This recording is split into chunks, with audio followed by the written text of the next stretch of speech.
الحمد لله وكفى وسلام على عباده الذين اصطفى لا سيما على سيد الرسل وخاتم الأنبياء وعلى آله وصحبه ومن بهديه مهتدى.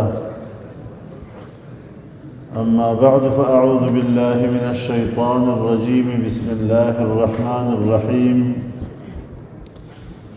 وما محمد إلا رسول قد خلت من قبله الرسل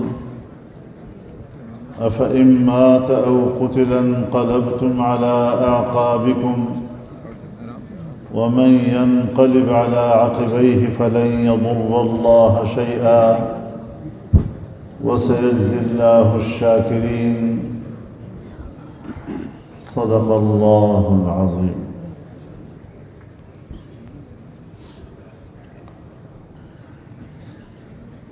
حضرت الشیخ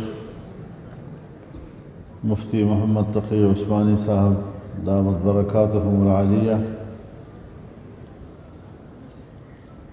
حضرت مولانا ارشد عبید صاحب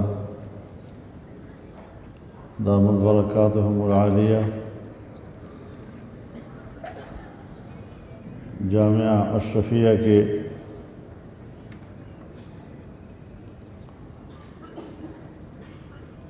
علمی خانوادے کے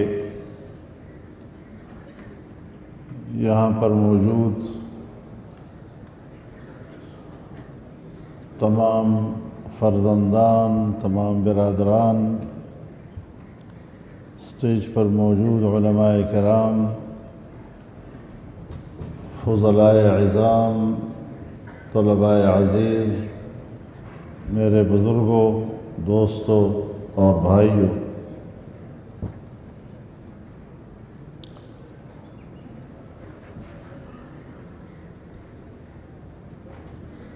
ہمارے عزیز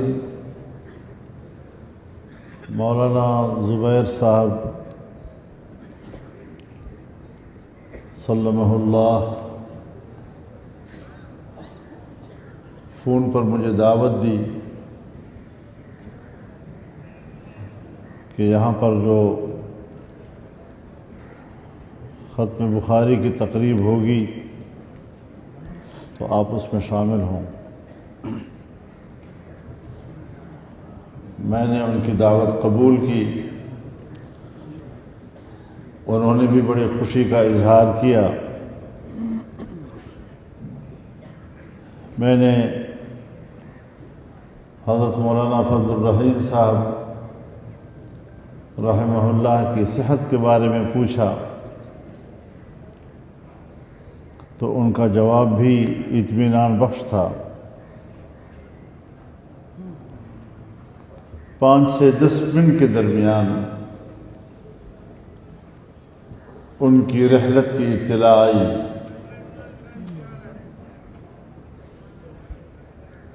تو طبیعت پر ظاہر ہے اثر بھی ہوا۔ وہ جو کچھ لمحے پہلے دعوت کے اندر خوشی کے احساسات تھے وہ غم و اندوہ میں بدل گئے، اور یہ انسانی فطرت بھی ہے، تقاضائے بشریت بھی ہے۔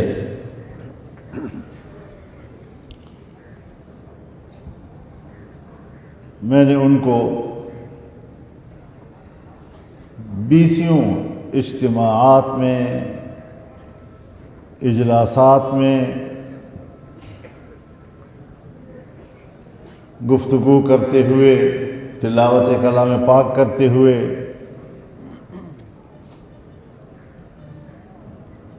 سنا بھی، ان کے ہم مجلس ہونے کی مجھے سعادت بھی ہوئی۔ میں نے ان کو نہایت شفیق پایا، میں نے ان کو نہایت خلیق پایا، اور جہاں وہ چلے گئے ہیں مجھے اللہ کی رحمت سے امید ہے کہ وہاں بھی ہم ان کو عتیق پائیں گے۔ اللہ تعالیٰ ان کے قبر پر کروڑوں رحمتیں نازل فرمائے اور ان کی قبر کو اللہ جنت کے باغیچوں میں سے ایک باغیچہ بنا دے۔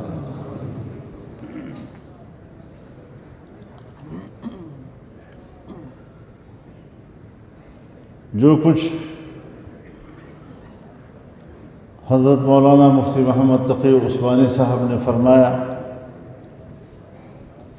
ان کی نصائح بھری تقریر اور ان سے قبل دوسرے علماء کرام اور بالخصوص مولانا محمد حنیف جالندری صاحب نے اس مجلس کی مناسبت سے جتنا کچھ ارشاد فرمایا ہے اس پر مزید اضافہ کرنے کی نہ تو ضرورت ہے اور نہ میرے اندر اس کی استطاعت ہے۔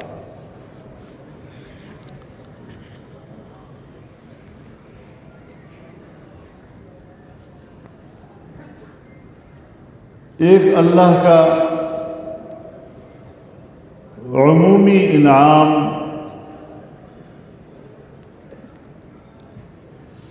کہ اس نے انسان کو، بنی آدم کو علم کی نعمت سے نوازا ہے، انسان کو ادراک کی قوت عطا کی ہے،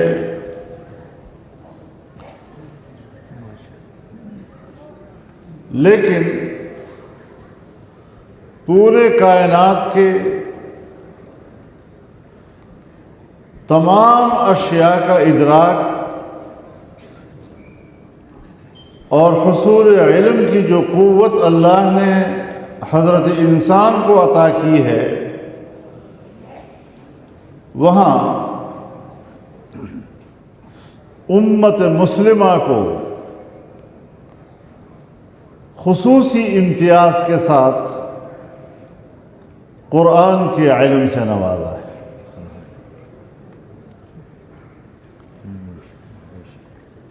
وحی کے ذریعے انسان کی رہنمائی کی ہے۔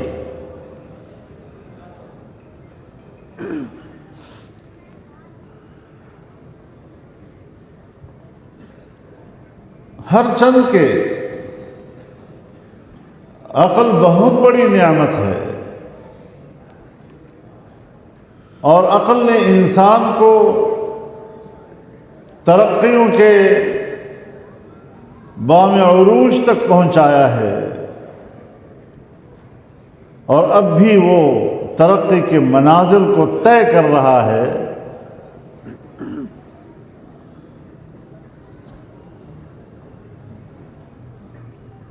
تو عقل بہت بڑی نعمت ہے۔ تمام حیوانات کے مقابلے میں اگر انسان کو ممتاز بنایا ہے تو عقل کے ذریعے سے بنایا ہے، لیکن بہت بڑے رہنما ہونے کے باوجود رہنمائی کے لیے کافی نہیں ہے،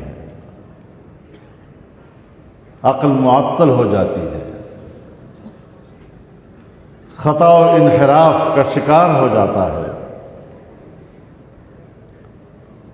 تو اللہ نے پھر اس سے بڑھ کر آگے جا کر وحی کی نعمت سے انسان کو نوازا، جس میں نہ تعطل ہے نہ خطا و انحراف کا کوئی امکان موجود ہے۔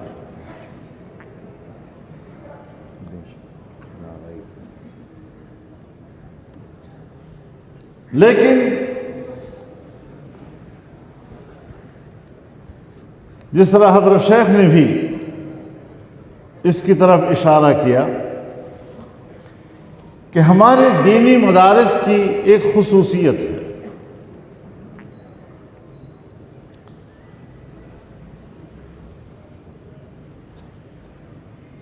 کہ یہاں پر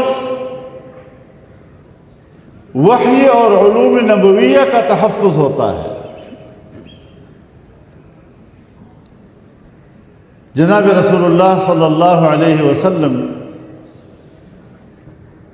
ایک جگہ تو فرماتے ہیں انما بعثت معلما، میں استاد بنا کر بھیجا گیا ہوں، معلم بنا کر بھیجا گیا ہوں۔ اور دوسری جگہ ارشاد فرماتے ہیں بعثت لأتمم مکارم الاخلاق، میں بلند اخلاق کی تکمیل کے لیے بھیجا گیا ہوں۔ یعنی ایک حیثیت میں وہ معلم اور دوسری حیثیت میں وہ مربی۔ تو ہمارے مدارس میں جو علوم وحی کی رہنمائی میں عطا کیے جاتے ہیں وہاں تعلیم بھی ہے، اور جس طرح کی تعلیم دی جاتی ہے طالب علم کو اسی طرح کی عملی زندگی اپنانے کے لیے بھی تعلیم دی جاتی ہے۔ آپ کا لباس کیسا ہونا چاہیے، آپ کا اٹھنا بیٹھنا کیسا ہونا چاہیے، کھانا پینا کیسے ہونا چاہیے، ایک دوسرے کے ساتھ معاملات کیسے ہونے چاہیے، سو جس طرح قرآن کی تعلیمات ہیں اور جس طرح جناب رسول اللہ صلی اللہ علیہ وسلم کی تعلیمات ہیں اس کے مطابق اس کو عملی زندگی میں کھپانا اور اس کی تطبیق کرنا، یہ علوم بھی ساتھ ساتھ دیے جاتے ہیں۔ دوسری دنیا کی دانشگاہوں میں بڑے بڑے علوم پڑھائے جاتے ہیں، لیکن علم کی عملی زندگی میں وہ تطبیق موجود نہیں ہے جو ہمارے دینی مدرسے کے اندر موجود ہے۔ لیکن یاد رکھیں، ایک طالب علم کا تعلق ہم وقت تین چیزوں سے، مدرسے سے تعلق، کتاب سے تعلق، استاد سے تعلق۔ مدرسہ مادر علمی ہے، ماں ہے، جس کی گود میں ہم 8-10 سال گزارتے ہیں، اور جس پیار اور محبت کے ساتھ یہ مادر علمی ہماری نشو نما کرتا ہے، اور پھر جس کتاب سے ہمارا تعلق ہے اس پہ ہماری نشو نما کی غذا ہے، اور یہ کتاب اس غذا کا ذخیرہ ہے۔ اور استاد ساری رات بیٹھ کر کتابوں کے اس ذخیرے سے طالب علم کی استطاعت کے مطابق غذا چن چن کر صبح اس کو عطا کرتا ہے، اور تب جا کر ایک کامل انسان بننے کی طرف انسان بڑھتا ہے۔ لیکن یاد رکھیں کہ یہ جو اکتساب فیض ہے مادر علمی سے، کتاب سے اور استاد سے، یہ اکتساب فیض تبھی ہو سکتا ہے اگر ان تینوں کے ساتھ علاقہ ادب کا ہو۔ ادب کی یہ تعلیم دوسری دانشگاہوں میں نہیں ملتی جتنے ہمارے مدارس میں ملتے ہیں۔ استاد کو جس قدر منزلت کے ساتھ دیکھا جاتا ہے وہ شاید دوسری دانشگاہوں میں نہ ہو۔ زمانے بدلتے رہتے ہیں، ہر طرف سوسائٹی میں جو نئی نئی روایات رواج پاتی ہیں، نئے نئے اخلاق رواج پاتے ہیں، وہ اثر انداز بھی ہوتی ہے۔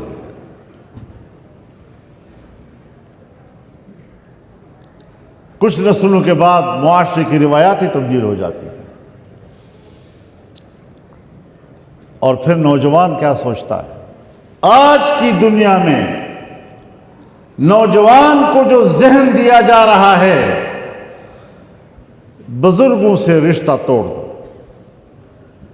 بس وہ گزر گئے، دنیا میں رہ کر جو کرنا تھا کر گئے، اب ہم مستقبل ہمارا ہے، اب ہم نے سوچنا ہے، اب ہم نے فیصلہ کرنا ہے. نہ والدین کی کوئی حیثیت، نہ آباء و اجداد کی کوئی حیثیت، نہ استادوں کی کوئی حیثیت، نہ سند کی کوئی حیثیت، نہ اکابر و اسلاف کی کوئی حیثیت. اب ہم نوجوان ہیں، ہم نے اپنا مستقبل خود بنانا ہے. یہ اپنے اکابر و اسلاف سے رشتہ توڑنا، یہ مغربی تہذیب کی بنیاد ہے.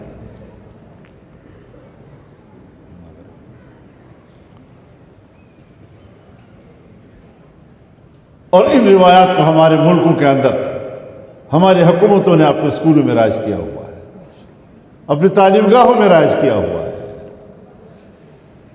تو اپنے منہج پہ قائم رہنا ہے. یہ جو ہمارے ہاں سند کا سلسلہ ہے، یہ ان روایات کی بقا ہے، ان اخلاق کی بقا ہے، ان آداب کی بقا ہے، اسلاف سے رشتہ ہے. تو ہمارے ہاں اگر شریعت پڑھائی جاتی ہے تو اس کی بھی سند ہے. اگر ہمارے ہاں طریقت ہے، شریعت پر چلنے کا اسلوب بتایا جاتا ہے، اس کی بھی سند ہوتی ہے. ہمارے ہاں اگر سیاست ہے تو سیاست شرعیہ، اس کی بھی سند ہے. اور سارے سلسلے جناب رسول اللہ صلی اللہ علیہ وسلم تک پہنچتے ہیں. تو اس اعتبار سے اپنی تاریخ پر اعتماد کرنا ہے، اپنے اکابر و اسلاف پر اعتماد کرنا ہے، ان کے منہج کو اپنانا ہے. اور ہمارے اکابر کا جو منہج ہے یا ہمارے مدارس کا جو منہج ہے، اس کی اساس وہ اعتدال ہے. ہمارے اکابر نے جذبات پہ آ کر کسی کی تکفیر نہیں کی، فتوے نہیں جھاڑے.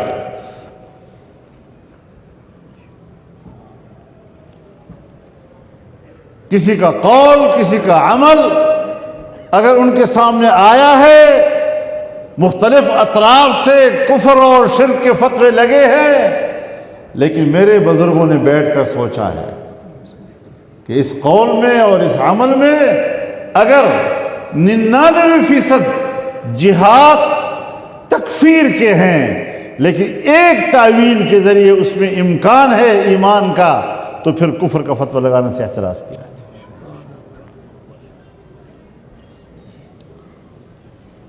تو اعتدال کمال ہے.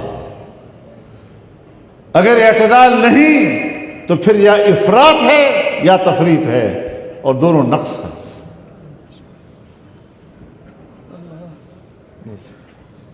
تو اس منہج کو اپنانا اور اس منہج کو اپنا کر ان مدارس کی حفاظت کرنا، ان اداروں کی حفاظت کرنا، ان کتابوں کی حفاظت کرنا، ان کے علوم کی حفاظت کرنا، ان سلسلے کو باقی و ساری رکھنا، یہ ہے وہ آزمائش جو آج ہمارے حلقے پر اور ہمارے علماء پر آئی ہے. اور اس آزمائش کو انشاءاللہ استقامت کے ساتھ کرنا ہے. مشکل وہاں پیش آتی ہے جب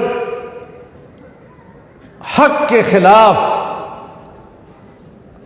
حکمران کی قوت باطلہ وہ حرکت میں آتی ہے. تو باطل کا فرد کامل خارج میں حکمران ہوتا ہے.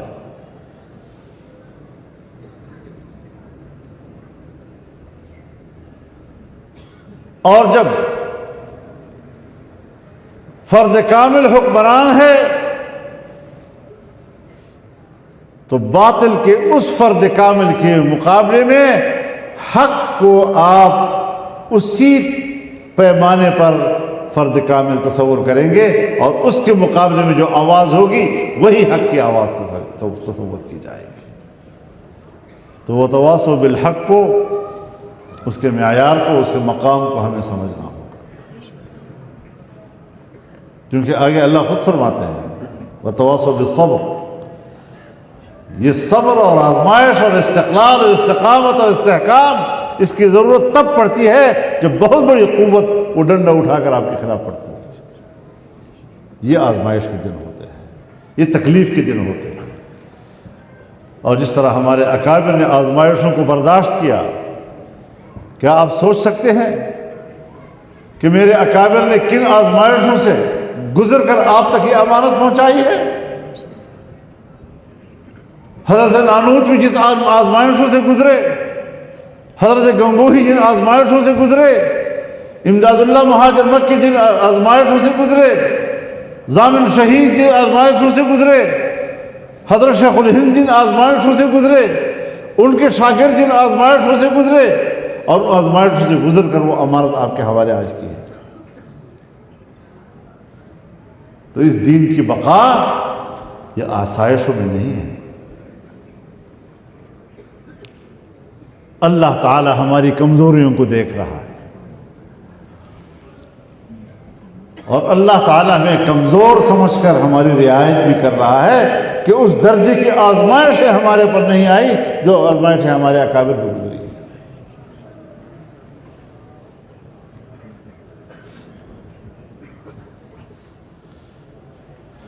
تو اب آپ کو پگڑیاں پہنا دی گئی ہیں۔ ہمارے حضرت شیخ مولانا عبدالحق صاحب رحمہ اللہ جب حدیث کہ آخری حدیث پڑھاتے تھے تو کچھ نصیحتیں بھی کرتے تھے، تو فرماتے تھے کہ آج پگڑیاں باندھ کر تم سمجھتے ہو کہ اب ہم عالم دین بن گئے ہیں، اب ہم علماء بن گئے ہیں۔ فرمایا نہیں، ابھی تم عالم دین نہیں بنے۔ 8 سال یہاں گزار کر اب تمہارے اندر عالم دین بننے کا استعداد پیدا ہو گیا ہے۔ اس کے بعد اگر آپ چاہتے ہیں کہ آپ عالم بن جائیں اور علم میں بڑا مقام حاصل کریں تو اب آپ حاصل کر سکتے ہیں۔ تو ہمارے ان اکابر نے جو ہمیں نصیحتیں کی، رہنمائی کی ہے، اس کو پلو سے باندھ دیں، اور پلو سے باندھ کر یہاں سے اٹھیں۔ چادر رومال چھڑک کے نہ اٹھا کریں، پھر انشاءاللہ آپ دیکھیں کہ اگلی زندگی میں آپ کو اس کی کیا کیا برکات نظر آتی ہیں، مشاہدات کرتے ہوں گے آپ۔ تو آپ ہمارے لیے بھی دعا کیا کریں، ایک اچھے ماحول میں، روحانی ماحول میں، علمی ماحول میں ہم بیٹھے ہوئے ہیں، اور میں تو سمجھتا ہوں مولانا فضل الرحیم صاحب کی کرامات میں سے ہے کہ ان کے جانے کے بعد ہمیں فوری طور پر اس طرح کی ایک روحانی اور علمی ماحول مل گیا ہے جس میں ہم سب اکٹھے ہیں۔ اللہ اس کا ثواب بھی ان کو عطا فرمائے۔ یہ چند گزارشات آپ کی خدمت میں نے عرض کی ہیں، اور اپنے اکابر کو دنیا سے جانے کے بعد زندہ رکھنے کا یہی طریقہ ہے کہ ان کے نصب العین کو اپنایا جائے، اس کو امانت سمجھا جائے، اس کی حفاظت کی جائے۔ تو اللہ تعالی ہمیں اس کی توفیق عطا فرمائے۔